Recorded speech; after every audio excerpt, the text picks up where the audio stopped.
CNBC TV18, embarking on a quarter century of excellence.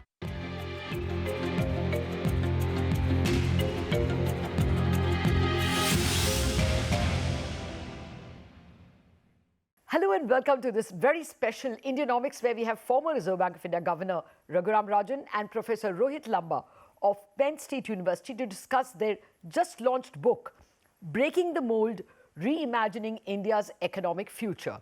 Rajan and Lamba argue that India's recent desire to join the global manufacturing club by providing subsidies through PLI and protection through higher tariffs is a recipe for protecting possibly less efficient industries and creating manufacturing jobs at a very high cost.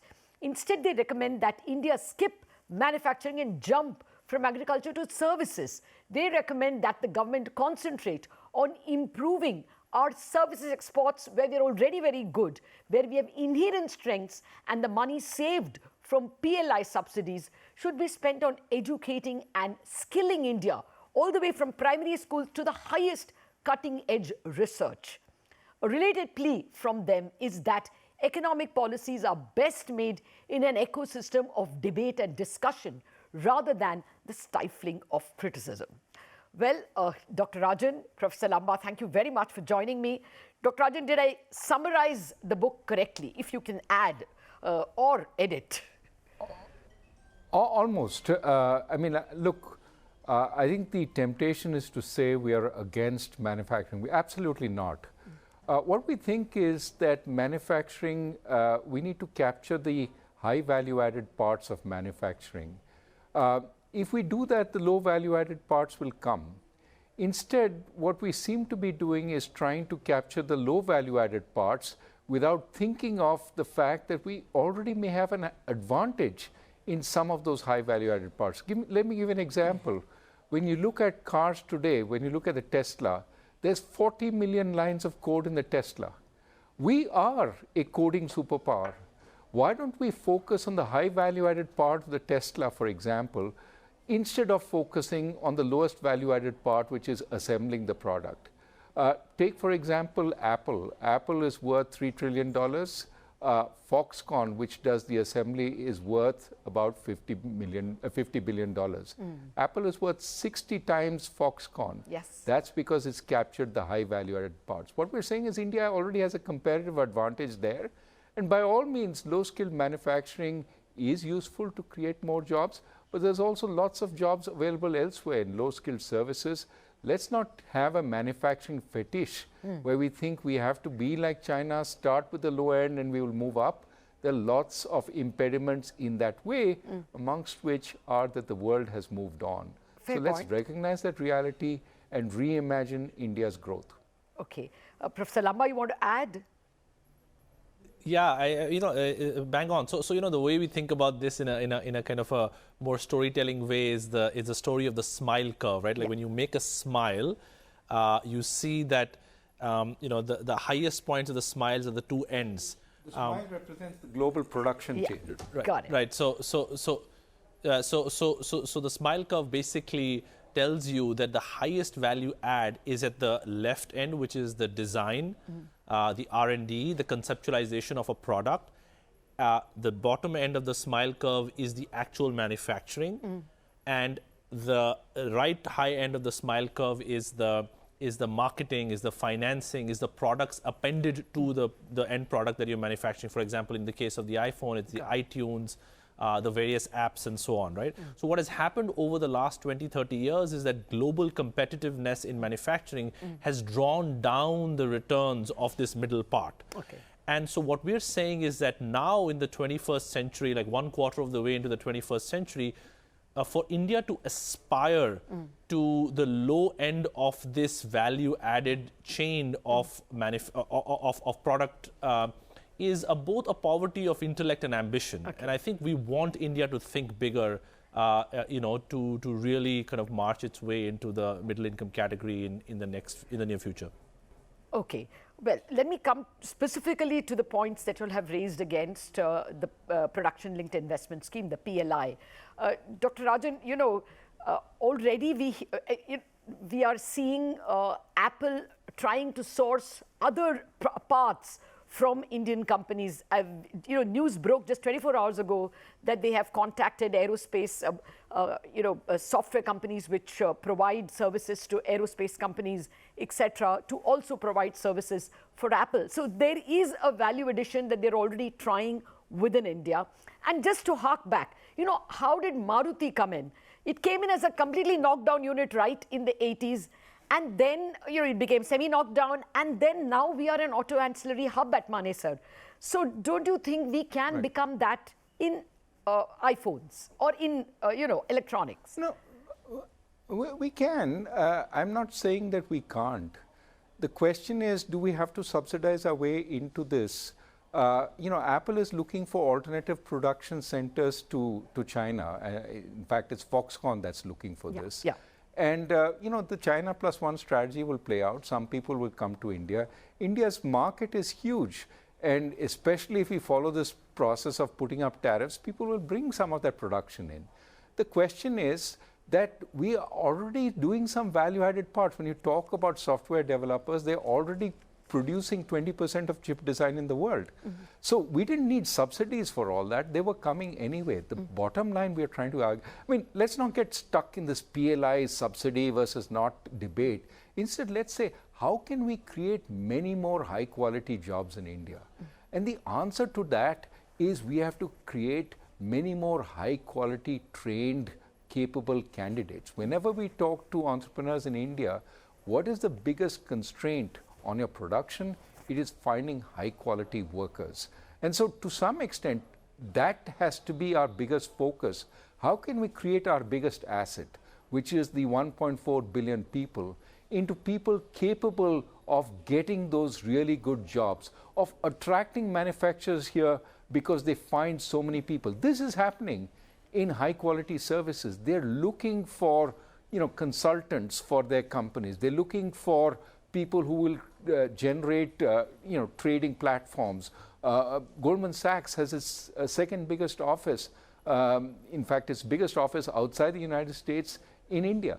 We need certainly to create more people who can get those jobs, because we are running out of high quality people who can get those high level jobs. But even at the lower level, we need far better trained workers for the companies that we're talking about. And so my sense is, let's focus on the fundamentals, then we will attract all the companies we need.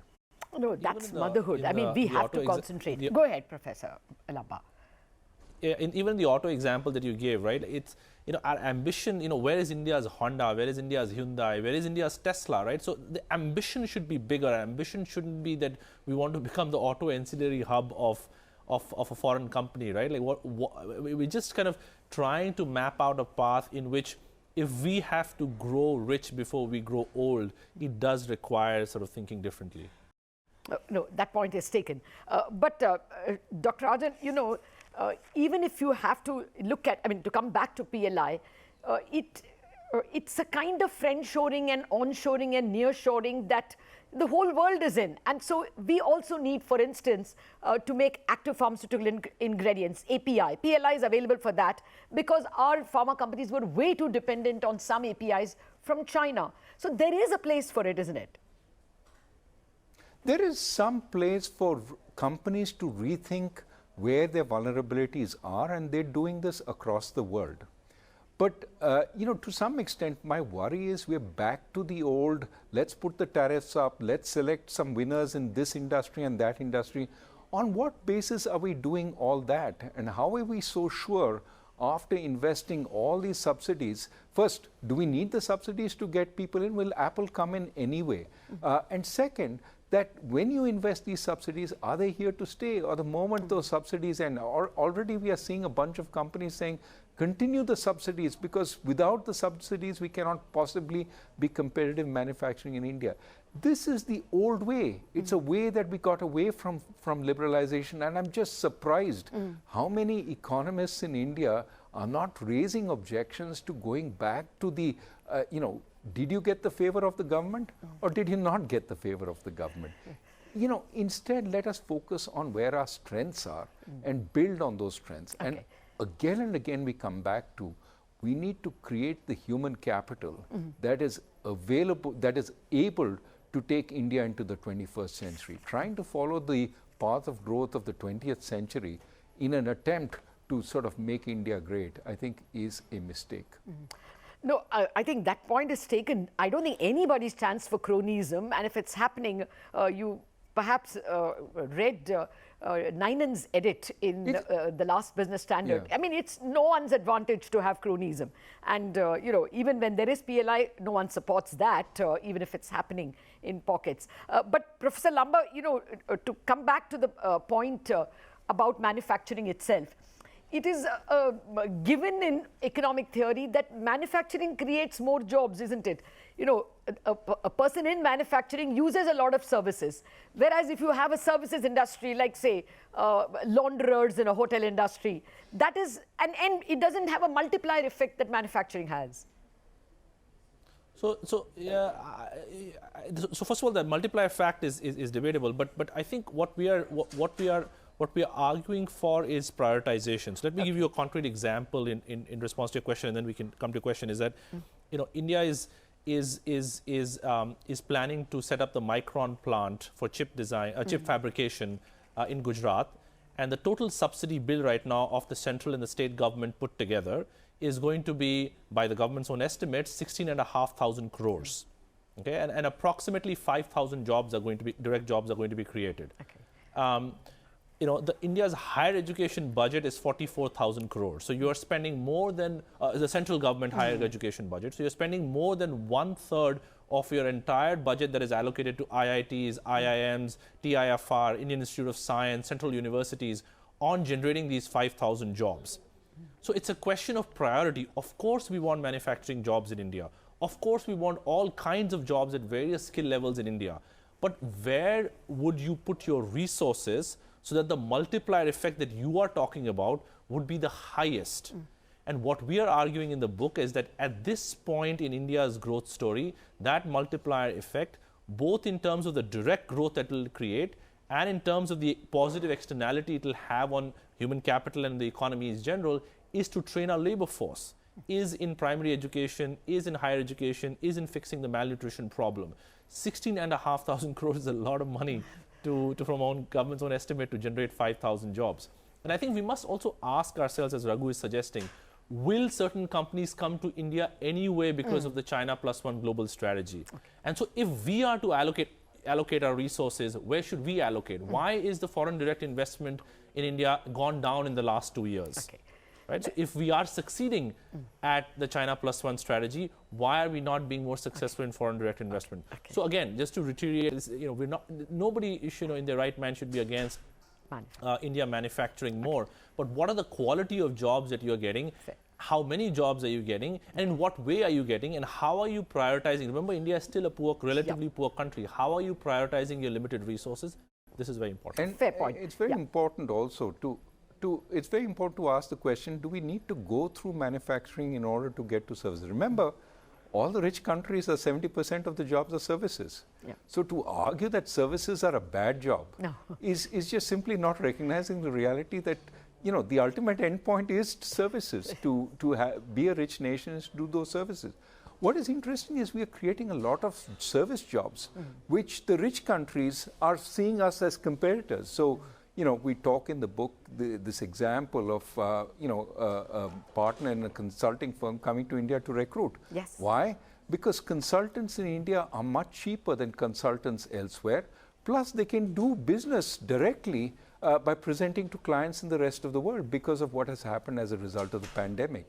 So do we prefer to create low-level, low-skilled jobs, or do we need more consultants? Now, the immediate response is, of course, everybody can't do the consultant's job. Absolutely. But that one consultant will create a number of low-skilled service jobs in India. The laundry, you were talking about the hotel, the tourist guide, the security guard, the biggest source of jobs in India. So there is a lot of employment. In fact, India's employment as a share has been stagnant in manufacturing. A lot of the employment of people emerging from agriculture has been in services. Yes. In other words, let's not look at services as a downside, as a bug. No. Let's look at it as possibly India's source of comparative advantage. Okay. No, I think the effort is to have both and not one at the expense of the other.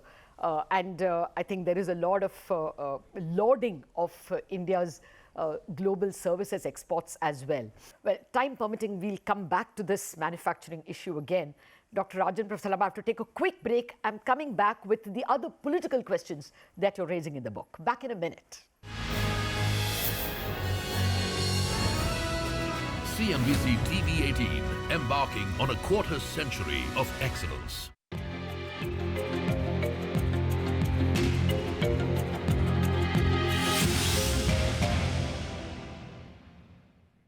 Welcome back to this special chat with Dr. Raghuram Rajan and Professor Rohit Lamba on their recently launched book, Breaking the Mould. Dr. Rajan, you know, you make a very strong point in the book that India needs much more debate and discussion for economic development. Now, I'm a journalist. I completely agree that we need, no stifling of criticism and a lot of space for debate. But is it really related to cutting-edge economic development? Look at China.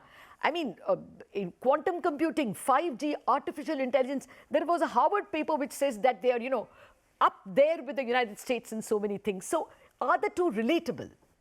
Well, I think people are taking the wrong lesson from China. In fact, China's big problem is that it had a vibrant private sector at a point where the Communist Party was not trying to reassert its control over the private sector. What has happened over the last few years is because the Communist Party has been trying to assert itself, the private sector has shrunk, the public sector has grown, and yes, even the Soviet Union managed to produce sort of military technologies. But as far as consumer technologies go and as far as intellectual advancement went, it slowly started losing ground to the United States. And I think the same is true for China. In fact, you see Chinese intellectuals now writing that with the crackdown on free thought, with the party trying to assert its primacy, you are seeing innovation starting to slow down, except in areas which are fundamental to the Chinese sort of military and government focus. So, for example, the chip technology that they're focusing on and the surveillance technology they're focusing on. So I think that when you read the China story, you have to understand why they're slowing down so dramatically in the last few years. And it is primarily because they are trying to reassert an authoritarian structure. What we have in the book is a ton of examples about why India is doing well, of companies that are at the forefront of Indian growth. But we are saying to maintain that and to expand that, you have to focus on your deep strength, which is democracy and debate. Let me give you one example. Tejas Networks, which we talk about in the book, is doing 5G networks. One of the suspicions of 5G networks that come from abroad is there are backdoors embedded in every 5G network, whereby the government of the country from which the 5G network comes is spying on you, whether it's the United States or China. Now, Tejas can offer an alternative to many developing countries, that we are a 5G network which doesn't have backdoors. But for that, government has to enact a strong privacy code in this country that it doesn't spy on everybody. That would be a huge advantage for us if we can enact it, show that as a democratic country we can be trusted. We're not going to spy on other citizens in other countries and use that information to blackmail. That will give an advantage to our service exports around the world. But we need a forward-thinking government to understand that. I would back this, that the government should not spy anyway. With or without growth, this is fundamental for us as citizens of no, but Lata, let me interrupt you there just to say. We make this point as something that seems to be an elite concern. The government is spying everywhere. I think it's a more fundamental concern that one of the reasons China's sort of technology service providers are distrusted in the rest of the world. Why are there bans being placed on TikTok, even though it is now Singapore incorporated? Because there's the sense that the Chinese government can use it to spy across the world to brainwash kids across the world. No, that point is taken, sir. We, as India, can go with a different image, and that's over and beyond the fact that privacy is a moral issue. Okay. Oh, absolutely, sir. But I just wanted to say, Dr. Rajan, in any case, our policies can be debated, but India has managed 7% this year. That's the Reserve Bank's estimate. So something's going right, isn't it, in terms of the tempo of growth? Our point is not that we are going, seriously wrong. Okay. Our point is that if we are to employ all those people coming into the labor force, the population dividend, as sometimes it's called, right? What are the unemployment numbers now? CMI says it's touching 10%. So even as we look at what's going right, the 7% growth you mentioned, and of course, some of it is because of the very strong government push on infrastructure, but some of it is also because the world is growing faster. America just had its most spectacular quarter in a number of years. It did 5% growth when its potential is 2%. So the world is growing. That's good. Yeah. But let us look at what we need to do to grow for the next 20 or 25 years at the 10, 12% that we need to employ all our people, especially our young people who are coming into the labor force. Okay. That's a different calculation than what next quarter growth is going to be. And that's what this book is about. How do we change the terms of our growth? And let's not be satisfied with 6, 6.5, or even 7, because China grew at 10, 12% for a large number of years. Yes. If we are to catch up, we'd better get that kind of rate of growth. Point taken, sir. Completely out of time. Thank you very much, Dr. Rajan and Professor Lamba, for dropping in and telling us about your book. We do hope the book is a super duper success. Thank you very much for joining us on this special edition of Indianomics.